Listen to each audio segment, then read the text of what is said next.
Welcome to Sweet Life Beat Life. We hope this video helps. You start by collecting the essentials, the Gltool version, OS release, and the exact error text. Once done, pull the latest logs and the active configuration so you can reproduce the fault. Make a backup or restore point now so you can revert if needed. Next, run the built-in diagnostic command and capture output. This gives the first actionable clues. If the diagnostics fail, record the exit code and continue to the rebuild steps. You should align dependencies precisely, create a virtual environment, and install pinned versions. Once that's in place, fetch the Gltool source and rebuild it with debug flags so you see detailed failures. While building, watch for linker or missing symbol messages. They tell you which module needs a patch.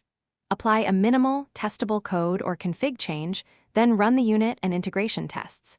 If tests pass, package the build for installation, and proceed to now install the rebuilt Gltool, restart the relevant services, and execute full system tests to confirm behavior under normal load.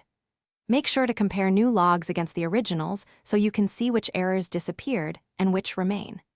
If everything is stable, commit the fixed version and update documentation.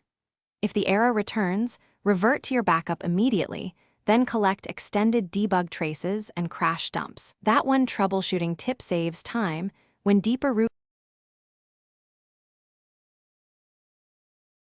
Thanks for watching.